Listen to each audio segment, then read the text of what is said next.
성도 여러분, 한 주일 동안 평안하셨습니까? 좋은 날씨를 하나님께서 주신 것 같습니다. 비가 좀 그리웠습니다. 제가 전에 살던 곳은 한 6개월이 비가 오는 곳이었는데, 그곳에 살 때는 또 비가 너무 온다고 힘들어했는데 여기 오니까 또 비가 그립더라고요. 근데 오늘 아주 선선한 날씨를 주시고 또 롱위켄드인데 그래도 많은 분들이 여행 가지 않으시고 또 몸된 주님의 성전을 찾아서 같이 예배할 수 있는 것을 인하여 하나님께 감사를 드립니다. 오늘 말씀의 제목은 착한 그리스도인의 삶이라 하는 제목으로 같이 은혜를 나누겠습니다. 본문의 말씀은 마태복음 5장 13절로 16절입니다. 너희는 세상의 소금이니 소금이 만일 그 맛을 잃으면 무엇으로 짜게 하리요? 후에는 아무 쓸데없어 다만 밖에 버리워 사람에게 밟힐 뿐이니라. 너희는 세상의 빛이라. 산 위에 있는 동네가 숨기지 못할 것이요 사람이 등불을 켜서 말 아래 두지 아니하고 등경 위에 두나니 이러므로 집안 모든 사람에게 비추느니라. 이같이 너희 빛을 사람 앞에 비추게 하여 저희로 너희 착한 행실을 보고 하늘에 계신 너희 아버지께 영광을 돌리게 하라. 착하다 하는 의미를 오늘날 우리가 사는 세상에서는 조금 바보스럽게 취급을 합니다. 저 사람 착하다 하는 것을 좋게 봐주면 좋은데 좋은 의미로 생각하지 않아요. 뭔가 옛날 분들이 그렇게 표현하죠. 저 사람 참 용에 빠졌다고. 그게 무슨 뜻이에요? 늘 뭔가 손해보고 뭔가 좀 부족해 보이고 어수룩하고 센스가 없고 자기 것 못 챙기고 늘 손해만 보는 그런 사람이 착한 사람인 것처럼 여겨집니다. 성경은 과연 착한이라는 이 개념이 착한 일, 착한 사람이라는 용어가 성경에 자주 등장하는데 과연 성경에서 말한 착하다는 개념은 무엇인가? 오늘 예수님께서도 착한 일을 행하셨다고 분명히 말씀하셨는데 우리가 이 말씀을 통해서 착한 그리스도인의 삶은 어떤 것인가를 생각해보는 그런 시간이 되었으면 좋겠습니다. 예수님께서 먼저 착한 일을 행하셨다 하는 말씀을 사도행전 10장 38절에 하시고 또 다른 복음서에도 나옵니다. 하나님이 나사렛 예수에게 성령과 능력을 기름 붓듯 하셨으며 저가 두루 다니시며 착한 일을 행하시고 마귀에게 눌린 모든 자를 고치셨으니 이는 하나님이 함께 하셨습니다. 사도행전 10장 38절에 예수님께서 복음 그리고 구원의 사명을 가지시고 이 땅에 두루 다니시며 착한 일을 행하셨다. 예수님이 했던 착한 일이라 그러면 예수님이 병자를 고치고 또 설교하시고 사람들을 도와주고 했던 그런 일들이 머리에 떠오를 것입니다. 그게 착한 일인가? 물론 착한 일입니다. 그러나 성경에서 말씀하는 착한 일이 그게 다인가? 그럼 착한 사람이라고 하는 그런 칭호를 받은 사람의 삶은 어떤가? 오늘 바나바라고 하는 사람의 삶을 생각해 보면서 그를 착한 사람이라고 했는데 그가 어떤 삶을 살았길래 착한 사람이라고 했는지 한번 살펴보도록 하겠습니다. 사도행전 11장 24절에 이 바나바에 대해서 나옵니다. 바나바는 착한 사람이요 성령과 믿음이 충만한 자라. 이에 큰 무리가 죽게 더하더라. 이 바나바가 처음에 성경에 등장하는 그 성경절은 사도행전 4장 36절에 바나바가 나옵니다. 바나바의 고향은 구브로라고 하는 섬이 그의 고향이고 레위 족속 사람이고 본명은 요셉입니다. 바나바라는 이름은 사도들이 붙여준 별명입니다. 히브리식 이름인 바나바는 원래 예언의 아들이란 뜻인데 사도행전 4장 36절에서 누가는 이것을 권위주의가 아니라 권위 있는 사람이라는 뜻입니다. 또 권면과 위로의 아들이라 하는 뜻으로 그 이름을 이해하고 있습니다. 바나바는 자신의 밭을 팔아서 초대 예루살렘 교회를 위해서 드리고 헌신의 길을 들어섰음을 성경을 통해서 우리는 알 수 있습니다. 그 다음에 등장하는 부분이 사도행전 9장 27절인데 사도 바울이 아직 개심한 지 얼마 안 됐을 때 다메섹 길가에서 예수 그리스도를 만나고 그가 온전히 회심을 했습니다. 회심을 했는데 사람들이 믿어줬을까요? 믿어주지 않았을까요? 유대교의 정말 강성 열혈당원이었던 그리스도인을 핍박하는 데 앞장섰던 그가 회심하고 그리스도인이 됐다는 사실을 거의 많은 사람들이 믿지 않았습니다. 아, 저거는 술책일 것이다. 저렇게 회심한 척 하면서 우리들을 더 많은 정보들을 얻어서 그리스도인들을 잡아 죽이려고 하는 그런 속임수일 것이다. 그렇게 하고 아무도 믿어주질 않았습니다. 그런데 이 3년이나 지난 시간 동안 믿어주지 않았다는 거예요. 바울의 회심을요. 그런데 바나바가 이 사울을 데리고 이제 바울로 이름이 바뀌지요. 이 바울을 데리고 사도들에게 가서 이 사람이 정말 회심한 사람이라고, 이 사람을 통해서 얼마나 놀라운 역사가 일어날 텐데 지금 그렇게 의심하고 받아들이지 못하면 안 된다. 그리고 다 용납하고 이 사람에게 기회를 주고 또 이 사람이 하나님의 사업을 펼칠 수 있도록 길을 열어야 된다 하고 다 사람들을 설득하고 역할을 만들어줬던 사람이 바나바입니다. 이런 바나바의 성품은 많은 사람들을 중재하고 또 특별히 화합하는 그 일에서 큰 역할을 했었음을 보게 됩니다. 그리고 그는 존경받는 사람이었습니다. 그래서 이 교회에 분쟁이 있을 때 바울파, 아볼로파, 바나바파 이렇게 그 사람을 따르는 사람들이 많이 있었을 정도로 그 교회의 중심 리더였고 큰 역할을 했습니다. 전도 여행에 신임을 받고 가장 어렵고 큰 문제를 해결하기 위해서 교회는 바나바를 파송했던 사례들을 많이 볼 수 있습니다. 세 번째, 사도행전에 바나바가 등장을 하는데 그것은 사도행전 11장 22절 이하에 나타납니다. 스데반 집사의 순교를 계기로 예루살렘에 기독교인 박해가 일어났습니다. 환난을 당하고 기독교인들이 잡혀가고 감옥에 들어가고 어려움에 처해 있게 되었을 때 뿔뿔이 이제 신자들이 흩어집니다. 여러 이방 지역으로 흩어지게 됩니다. 그때 이제 디아스포라라는 분리된 흩어진 그런 그리스도인이 있고 유대파 그리스도인이 있고 또 이방인이면서 그리스도인이 됐던 사람들과 또 갈등도 생기고 같이 연합도 하고 그런 교회의 역사들이 계속됩니다.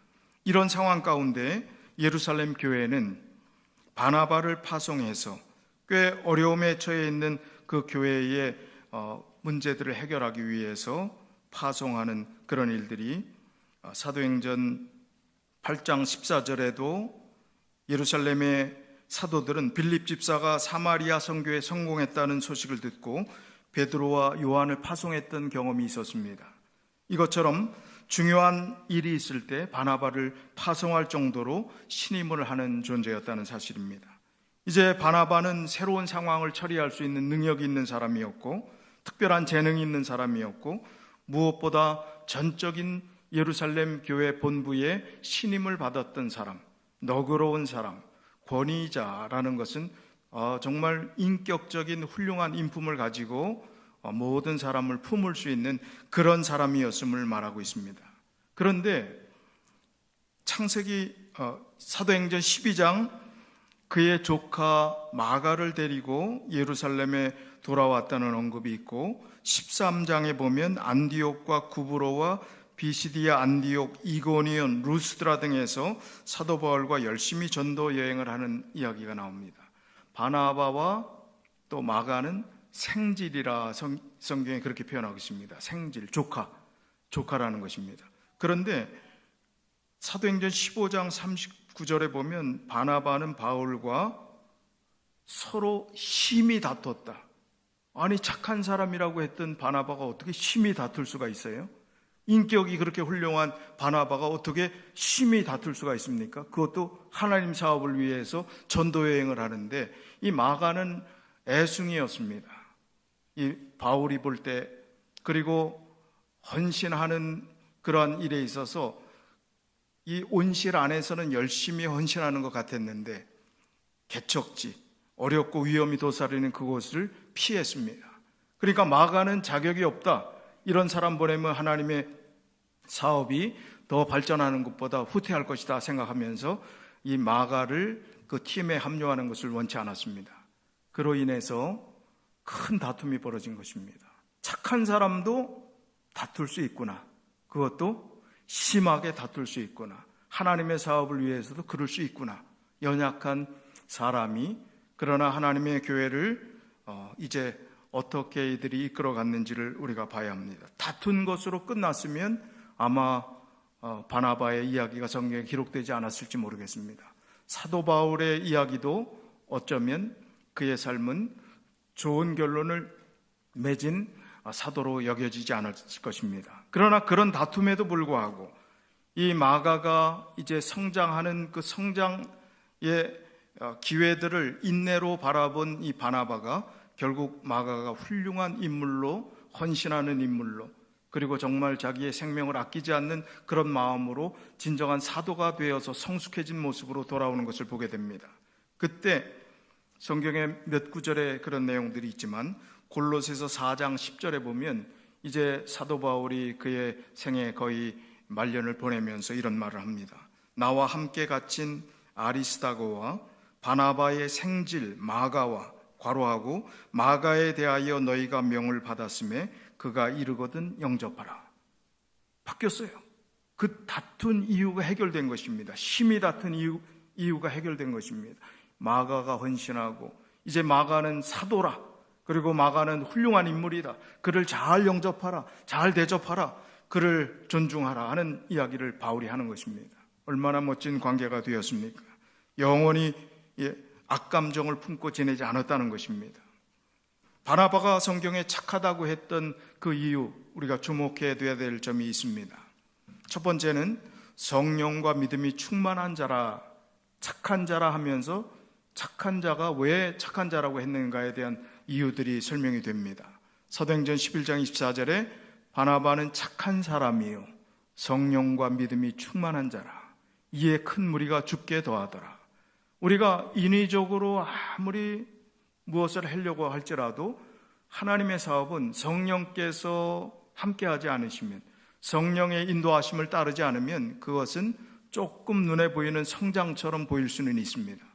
그러나 진정한 부흥, 하나님께서 허락하신 회심의 역사는 일어나지 않는다는 사실입니다. 오늘날 교회들이 착각하고 있습니다.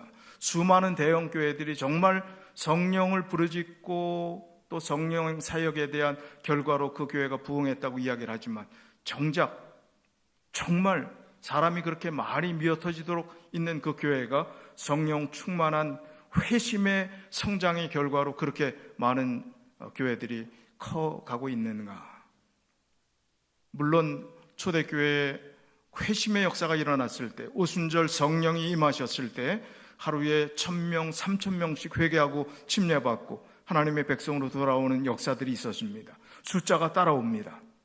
그러나 오늘날 회심 없는 숫자는 그 교회가 정말 하나님이 기뻐 받으시는 산 제사를 드리는 그런 성도의 삶이 뒷받침되지 않는, 성령 충만한, 성령의 인도하심을 따라 살지 않는 그런 모습의 교회가 될 수 있음을 말씀하고 있는 것입니다. 그래서 진정 착한 사람이라는 것은 성령 충만한, 믿음이 충만한 사람이 바로 착한 사람이라는 것을 보여주고 있습니다.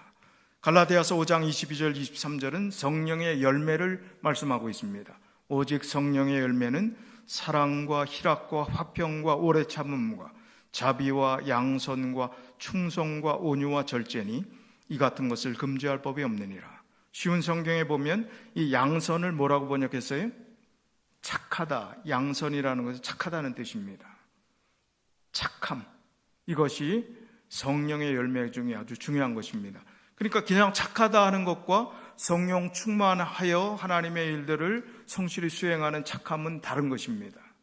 이 세상 이야기는 착함은 손해보고 어수룩한 것이 착함이 될 수 있는데 정말 그것으로 끝날 수 있어요.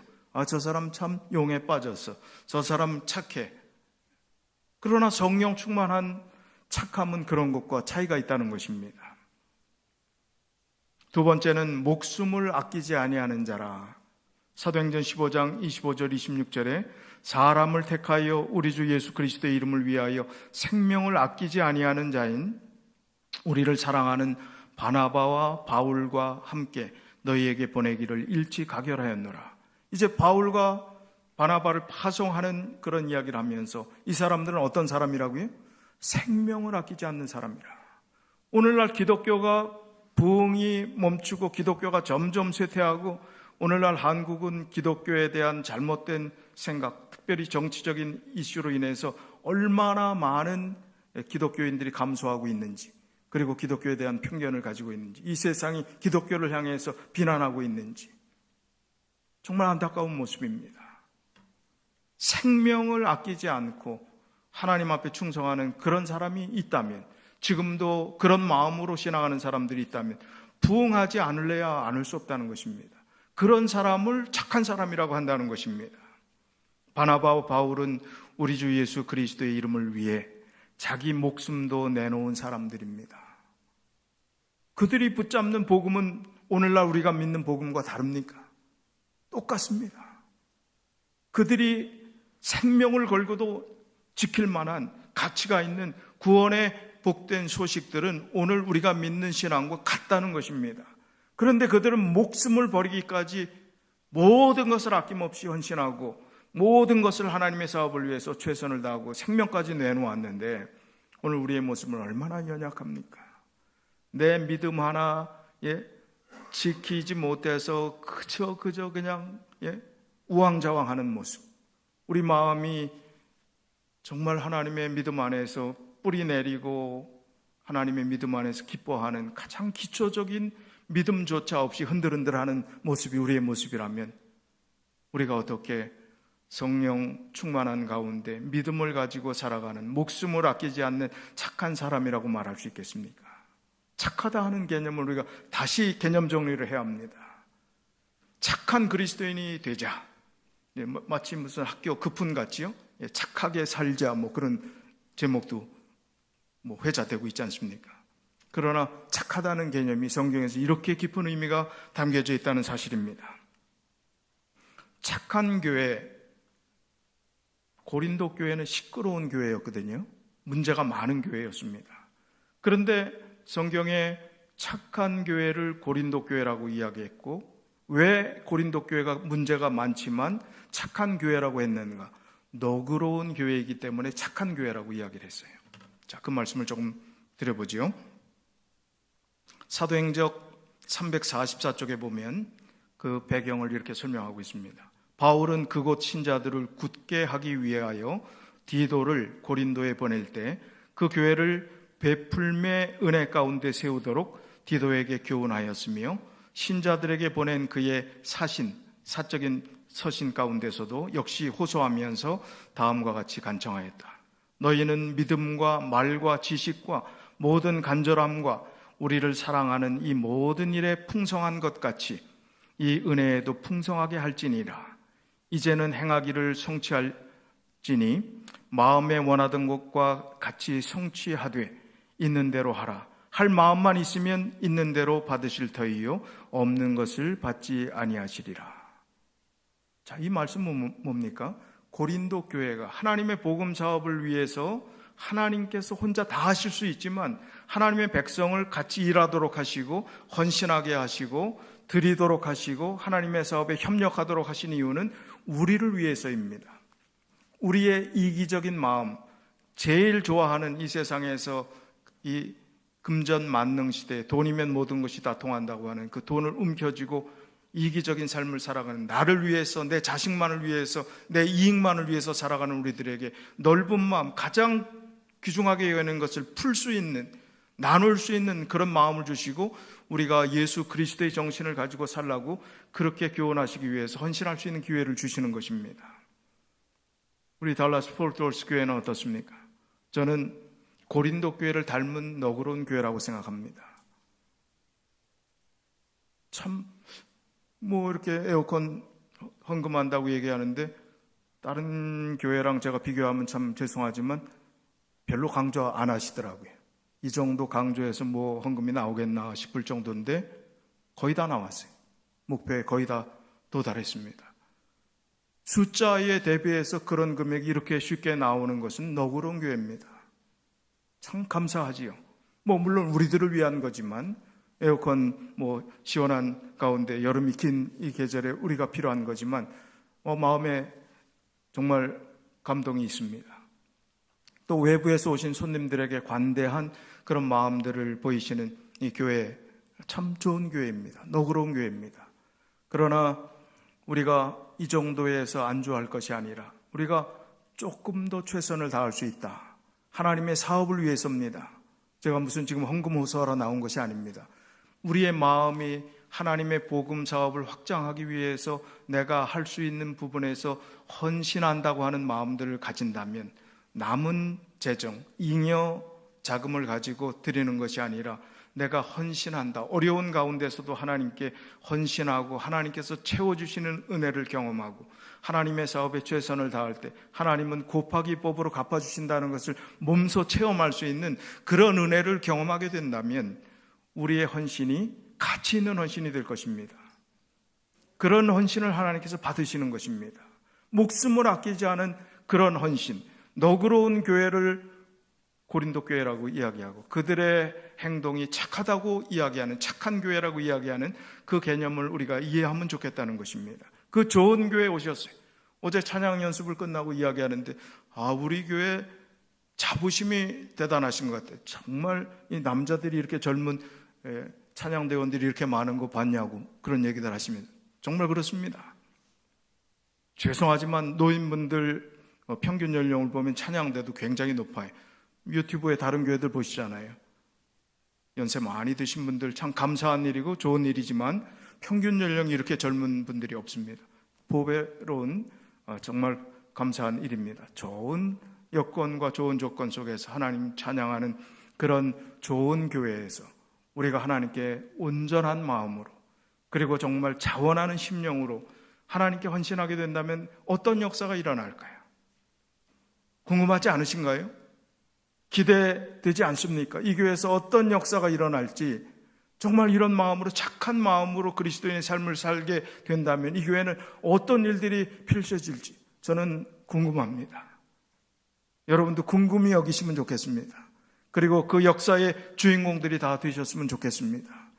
과부의 두 랩돈, 가장 적은 오늘날로 말하면 페니 같은 그런 작은 동전을 하나님께 드려도 마음이 그것에 합쳐졌을 때 하나님께서 크게 받으신다는 사실을 우리가 기억해야 합니다. 너그러운 교회, 고린도 교회는 착한 교회라는 등식이 성립이 되는 것입니다. 하나님이 능히 모든 은혜를 너에게 넘치게 하시나니 이는 너희로 모든 일에 항상 모든 것이 넉넉하여 모든 착한 일에 넘치게 하게 하려 하심이라. 너희가 모든 일에 부여하여 너그럽게 연보를 함은 저희로 우리로 말미암아 하나님께 감사하게 하는 것이라. 착한 교회, 너그러운 교회가 바로 고린도 교회였음을 말씀하고 있는 것입니다. 이기심 없는 너그러움은 초기 교회를 기쁨에 넘치게 하였다. 이것은 오순절 성령이 임하셨을 때 유무상통했다. 네 것 내 것 없이 하나님의 사업을 위해서 모든 재산을 같이 통용하고 서로 같이 사용하고 필요한 곳에 나누고 살았던 그 정신이 계속해서 내려왔던 것입니다. 그리고 그 개념이 이제 자기의 개인 소유가 없이 모든 것을 다 드렸던 것은 일시적인 그런 현상이었지만 그러나 그 너그러움의 정신들이 계속해서 남아 있었다는 것입니다. 바로 초기 교회의 그 사도행전 2장의 놀라운 역사가 계속해서 그 전통에 내려왔다는 것입니다. 이는 신자들이 저희의 노력이 흑암 중에 있는 사람들에게 복음의 기별을 전하도록 돕고 있다는 것을 안 까닭이었다. 영원히 회심하고 하나님을 알지 못했던 우상 숭배에 빠졌던 그러한 사람들이 회심하고 하나님의 자녀가 되어 돌아오는 그 모습을 보는 기쁨이 얼마나 컸을까요? 그들이 회심했다는 것은 생명을 내놔야 됐다는 것입니다. 종교 박해가 있었고 로마의 제국주의 로마의 황제들이 기독교인들을 엄청나게 박해하던 시대에 사도행전의 역사가 펼쳐지고 있는 것입니다. 기독교로 개종했다는 것은 침례를 받는다는 것은 목숨을 내놓는다는 의미입니다. 침례 받은 지 얼마 되지도 않아서 기독교로 개종했다는 이유로 기독교인이라는 이유로 끌려가서 화영장에 제물이 되었어요. 그럼에도 불구하고 그들의 믿음과 신앙이 얼마나 확고했으면, 하나님이 베푸신 구원이 얼마나 소중했으면 내 목숨 따위는 아무것도 아님을 그들이 마음속에 확신하고 그 길을 묵묵히 걸어갔던 것입니다. 목숨을 아끼지 않는 그것은 사도들, 지도자 몇 사람의 이야기가 아니었다는 것입니다. 모든 백성들이 그런 마음을 가지고 하나님께 헌신했을 때 성령이 임하지 않을래야 임하지 않을 수가 없지요. 그런 역사를 가지고 그런 마음을 가진 사람들이 있는 그 교회가 부흥하지 않을 수가 없지요. 복음의 장벽이, 복음의 지경이, 복음이 얼마나 확대돼서 많은 지역이 이방 지역에까지 갔겠습니까? 죽어도 일어나는 거예요. 죽여도 계속 살아나는 것입니다. 하나님의 역사는 불일 듯 더 일어나는 것입니다. 로마의 황제 아내 깊숙이, 로마 황제의 아내까지 기독교인이 되는 그런 역사가 걷잡을 수 없는 상황이 된 것입니다. 그래서 할 수 없이 기독교 공인을 하고 기독교를 국교로 받아들이면서 태양신을 숭배하던 로마 교회가 기독교와 태양신과 짬뽕이 된 그런 기독교 신앙을 만든 것이 참 기독교의 흑역사죠. 암흑의 역사가 된 것입니다. 그들의 자비심은 그들이 하나님의 은혜를 헛되이 받지 아니하였다는 사실을 증거하였다. 성령은 성화가 아니고는 무엇이 이와 같은 관대함을 가져오게 할 수 있었겠는가? 신자들과 신자 아닌 사람들의 안목에 이것은 큰 은혜의 이적이었다. 영적 번영은 그리스도인적 관대함과 밀접히 결속되어 있다. 그리스도를 따르는 사람들은 그들의 생애에서 구주의 자비심을 나타낼 특권에 대하여 기뻐해야 한다. 주님께 드릴 때 그들은 그의 재물이 그들보다 앞서 하늘 궁정으로 간다는 보증을 갖는다. 영적으로 번영하는 것은 하나님께 드리는 것이 아깝지 않을 때, 하나님의 사업을 위해서 헌신하는 것이 기쁨이 될 때, 내 신앙생활에 가장 큰 영적 번영을 가져오는 그 관대함을 가질 때임을 여기서 말씀하고 있는 것입니다. 어떤 분들은 교회에서 돈 얘기 좀 안 했으면 좋겠다고 이야기합니다. 성경에 돈 얘기가 얼마나 많은지 아십니까? 예수님이 돈에 대한 비유를 얼마나 많이 하신 줄 아십니까? 돈과 관련된 비유가 얼마나 많은 줄 아십니까? 돈 문제가 아니라 영적인 문제입니다. 미국 합회에 저희가 소속되어 있잖아요. 그 합회가 교회를 평가하는 첫 번째 척도는 뭘까요? 침례자 숫자일까요? 교인 숫자일까요? 11금 액수일까요? 11금 액수예요. 그러니까 그 참 미국 합회, 미국 사람들 참 돈으로만 모든 걸 평가하네. 그렇게 이야기하고, 저도 처음에 한국에는 그렇지 않거든요. 명목상으로는 그래도 침례자 숫자가 제일 첫째예요.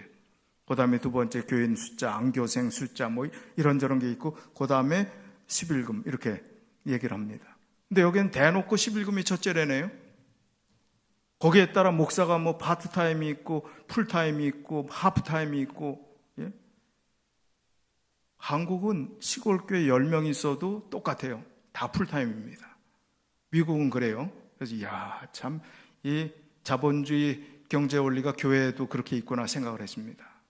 그런데 제가 세월이 지나고 이 교회에 이제 몸담고 목회한 지, 미주 목회만 27년에 한국에 10년 했고, 그러면서 세월이 지나면서 마음이 바뀌었습니다. 첫째 11금을 이야기하는 것은 영적 생활을 가장 정직하게 드러낼 수 있는 평가의 척도입니다. 11금을 믿음 없이 낼 수 있을까요? 그런 자원하는 심령이 없이 하나님께 헌금할 수 있을까요? 그렇지 않다는 거예요. 그것이 가장 아끼고 귀하게 여기는 그 재정을 하나님의 사업을 위해서 열의 하나로 구별한다는 것은 가장 현실적이고 정확한 정직한 척도라는 사실을 제가 이해하면서 그런 편견이 사라지게 됐습니다. 여러분도 마음속에 혹시 그런 생각이 있다면 돈으로 평가하는 것이 아니라 영적 현주소를, 내 가장 소중하게 여기는 것을 하나님께 드릴 수 있는 그것을 가지고 정말 영적인 상태를 판가름할 수 있는 가장 정직한 척도가 되는구나 하는, 그렇게 이해를 좀 하시면 좋을 것 같습니다. 그들의 자비심이 하나님의 은혜를 헛되이 받지 아니하였다는 것을 증거하는 너그러움으로 자선하고 연보했다. 오늘날로 하면 헌금했다 하는 것이 고린도 교회가 칭찬받는 이유였고 착한 교회라는 이유였다는 사실입니다. 영적 번영이 그리스도인적 관대함과 밀접히 결속되어 있다 하는 사실을 우리가 잊지 말아야 합니다. 사도행적 339쪽에 너그러운 정신은 하늘의 정신이다. 이 정신은 그리스도의 십자가의 희생에서 최고로 나타난다. 하늘 아버지께서는 우리를 위하여 당신의 독생자를 주셨고 그리스도께서는 인간을 구원하시기 위하여 당신께서 가지셨던 모든 것을 버리셨으며 당신 자신을 주셨다. 갈바리의 십자가는 구주를 따르는 모든 사람들의 자비심에 호소할 것이다. 거기서 예정된 원칙은 주고 또 주는 것이다. 저 안에 거한다 하는 자는 그의 행하시는 대로 자기도 행할지니라. 예수님이 하신 것처럼 하라는 것입니다. 주고 또 주고 생명까지 주시고 더 줄 것이 있으면 다 내어놓으신 그분이 우리를 구원하시기 위해서 그렇게 하셨다는 것입니다. 우리가 교회가 존립하는 존재하는 목적이 무엇입니까? 영혼을 구원하기 위한 거예요. 하나님의 복음을 세상 끝까지 전파하기 위해서 이 교회가 존재하는 것입니다. 그 목적을 이루기 위해서 너그러움과 관대함이 필요함을 여기서 말씀하고 있습니다. 한편 이기심의 정신은 사단의 정신이다. 속인들, 세상 사람들의 생활에서 예정된 원칙은 받고 또 받는 것이다. 계속 받으려고만 합니다. 계속 축적하려고만 합니다. 평생 그 재산을 그렇게 많이 가지고 죽을 때 하나도 가져가지 못하면서 그 재산 놔두고 어떻게 눈이 감길까 전 걱정스러워요. 워렌 버핏은 뭐 맥도날드만 간다면요, 뭐 좋은 건 먹긴 하겠지만 좋은 음식이 그거라고 그러는데 전 그런 분 봤어요. 평생 정말 근검절약을 하는데 근검절약이 좋은 말이 그렇지 수전노 노랭이로 살아가는 거예요. 아파트가 한국의 신도시 개발이 돼서 큰 좋은 아파트를 분양받아서 들어가세요. 엄청난 경쟁률도 많았던 그런 아파트입니다. 근데 가서 집에 갔더니 전부 중고 가구들만 가득 차 있어요. 이 가구들은 집하고 좀 어울리지 않는다고 얘기했더니 아이고 요즘 사람들이 다 버려요. 다 버린다는 거예요. 아파트에 버려놓으면 갖다 놓는 거예요. 버려놓으면 그 집으로 다. 한 번도 누리지 못하고 그렇게. 그러나 반전이 있습니다. 그렇게 사는 분이 하나님의 교회를 위해서 헌신하는 그 헌신의 역사는 놀라울 정도로 헌신하는 것을 보았습니다. 여기서 우리가 똑같이 그렇게 할 수는 없지만 그런 마음을 가져야 되겠구나. 제가 전에 있던 교회에서 이야기했어요. 아프리카의 교회를 하나 짓기 위해서 여러분들이 가진, 제가 이렇게 하면서 그 백 하나면 교회 하나를 짓습니다. 백 제가 자세히 안 보겠습니다. 어떤 분은 교회를 3개, 4개를 지을 수 있는 백 하나를 들고 있고, 제가 얼마짜리인지 사실 몰라요. 걱정하지 마세요. 정말 우리가 생각해 봐야 됩니다. 어느 정도 이 땅에서 열심히 일했으니 열심히 일한 당신 떠나라, 휴가 가라 하는 광고 카피가 있었죠, 옛날에. 그런 것처럼 이 세상에서도 우리가 누리고 즐길 수 있는 권리가 있습니다. 그러나 지나치면 하나님께 드려야 될 하나님의 복음 사업에 내가 헌신해야 될 부분을 하지 않으면서 그렇게 살아간다는 것은 이것은 하나님 앞에 부끄러운 모습입니다. 부끄러워해야 합니다. 그리고 다시 마음을 고쳐먹어야 합니다. 하나님이 우선이 되어야 합니다. 하나님의 사업의 복음을 확장하는 일이 첫째가 되어야 합니다. 그리고 우리가 그렇게 살아야 합니다. 언제 끝날지 모를 세상에서 하늘나라 그 백 들고 가지 않잖아요. 여자들만 너무 그런, 남자들 얘기 좀 할까요? 제가 남자이기 때문에 남자는 사실 돈 들어갈 게 별로 없는 것 같아요. 이기심의 정신은 사단의 정신이다 하는 것을 우리가 기억해야 합니다. 받고 또 받고 축적하고 자기 것만 누리려고 하는 그 정신은 기독교의 정신이 아닙니다. 우리가 비록 그리스도인이 아닐지라도 좋은 일에 선행하고 베푸는 그런 많은 분들의 이야기를 알고 있지 않습니까? 그들이 베푸는 것에 기쁨이 없다면 그런 일을 하겠습니까? 너무 기쁘고 더 정말 중요한 일에 내가 내 생애에 축복받은 것을 나누는 그런 행복함이 있기 때문에 그렇게 하는 것입니다. 구원받은 백성, 하나님께 은혜받은 백성처럼 더 귀한 축복이 어디 있습니까? 영생을 얻은 그 은혜보다 더 귀한 게 어디 있겠습니까? 고린도서 9장 8절에 하나님이 능히 모든 은혜를 너에게 넘치게 하시리니, 고린도 교회를 봤을 때 사도 바울이 얼마나 마음에 감격하고 감사했겠습니까? 1년 몇 달을 그곳에 목회했던, 주재하면서 그 바쁜 분이 사역했던 그 고린도 교회를 보면서 그런 일들을 너그럽게 하는 그 골치 아팠던 교회가 그렇게 하는 것을 보면서 사도 바울의 마음이 얼마나 기뻤겠어요. 그리고 이 말을 하는 거예요.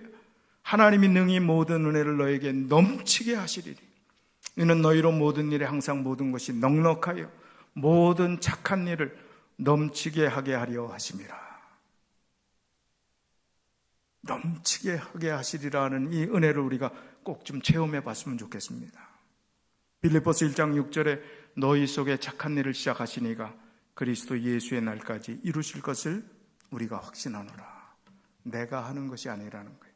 성령과 믿음이 충만한 사람을 착한 사람이라고 하는 것은 성령의 인도하심에 따라서 순종하는 것이지, 내가 착한 마음이 있어갖고 내 스스로 그렇게 하는 것이 아님을 말씀하고 있는 것입니다. 너희 속에 착한 일을 시작하시니가 예수 그리스도께서, 성령 하나님께서 착한 마음을 주셨다는 것입니다. 예수 그리스도께서 오시는 그날까지 그 마음을 유지하고 살아라는 것입니다. 그 마음을 실천하고 살아라는 말씀입니다. 이 성경 구절은 고린도후서 9장 8절에 하나님이 능히 모든 은혜를 너에게 넘치게 하시겠다. 누가 하신다고요? 하나님이 하신다고요. 그리고 착한 일을 시작하시는 분은 누구라고요? 우리가 아니라 하나님이라고요. 그런 공통점이 있습니다. 갈라디아서 6장 10절에 그러므로 우리는 기회 있는 대로 모든 이에게 착한 일을 하되 더욱 믿음의 가정들에게 할지니라. 우리 교회 안에 먼저 돌아보는 것이 잘못된 것이 아님을 분명히 말하고 있습니다. 믿음의 가정들이 힘들고 어려운데 외방 선교에만 관심을 갖고 어디 더 힘든 사람이 있고 우리는 어려운 사람이 없다라고 간과하지 말라는 것입니다. 믿음의 가족들에게 더 관심을 갖고 더 그런 역할들을 해라 하는 것입니다. 그리고 디모데전서 1장 19절에 보면 믿음과 착한 양심을 가지라. 어떤 이들은 이 양심을 버렸고 그 믿음에 관하여서는 파선하였느니라. 이런 것이 시험거리가 될 수 있습니다. 관용을 베풀지 못하고 이기심 때문에 신앙까지 버리는 경우가 있을 수 있음을, 위험 요소임을 말씀하고 있는 것입니다.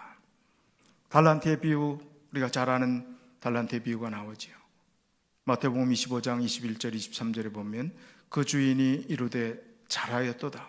착하고 충성된 종아, 작은 일에 충성하였으며 내가 많은 것으로 내게 맡기리니 내 주인의 즐거움에 참여할지어다. 그 주인이 이르되 잘하였도다. 착하고 충성된 종아, 내가 작은 일에 충성하였으며, 큰 것을 요구하는 것이 아닙니다. 우리가 할 수 있는 작은 것이라도 하나님께서는 귀하게 받으신다는 것입니다. 내가 많은 것으로 내게 맡기리니 내 주인의 즐거움에 참여할지어다 하고, 토기장이와 진흙의 관계를 우리가 바로 이해할 때, 내 것은 아무것도 없는데 내가 움켜쥐고 이기심을 가졌구나 라는 것을 이해하게 될 것입니다.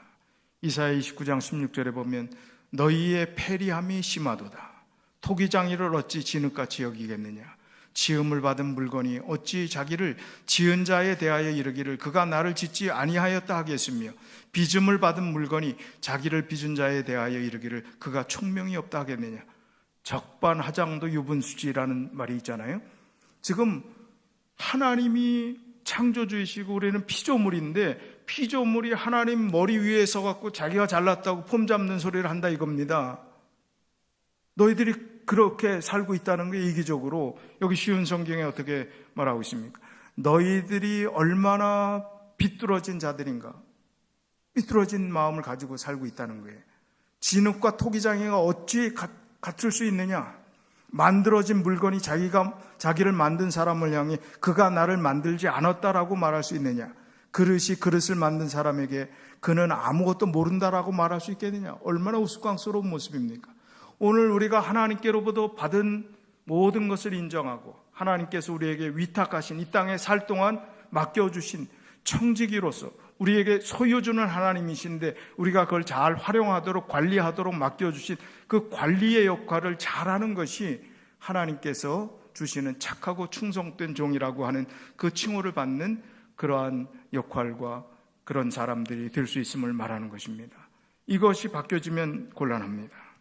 우리를 끝까지 인도해 주시는 하나님의 사랑이 하나님과 우리의 관계를 바로 이해하게 된다면 우리가 얼마나 교만하게 살았던가, 착각 속에 살았던가, 내가 잘나서 다 이룬 것으로 내가 오해하며 살았던가 하는 것을 깨닫게 될 것입니다. 고린도후서 4장 7절에 우리가 이 보배를 질그릇에 가졌으니, 질그릇같이 깨지기 쉬운 우리를 하나님께서 구원하시고 우리를 영생의 소망으로 인도해 주신 이 보배로운 믿음의 길은 우리 질그릇 같은 우리가 소유할 수 없는, 감히 담을 수 없는 그 보배를 우리에게 허락해 주셨다는 것입니다. 우리가 이 보배를 질그릇에 가졌으니 이는 심히 큰 능력은 하나님께 있고 우리에게 있지 아니함을 알게 하려 함이라. 잘난 척하지 마십시오. 여러분이 잘난 게 아니라 하나님이 우리에게 축복해 주신 것입니다. 그 축복을 나누라고 우리를 여기까지 이렇게 인도하신 것입니다. 질그릇 속에 보배를 주신 그 주님의 은혜를 감사하며 주님께서 인정하시는 착한 사람, 착한 삶을 살게 되시기를 바라면서 말씀을 줄이겠습니다.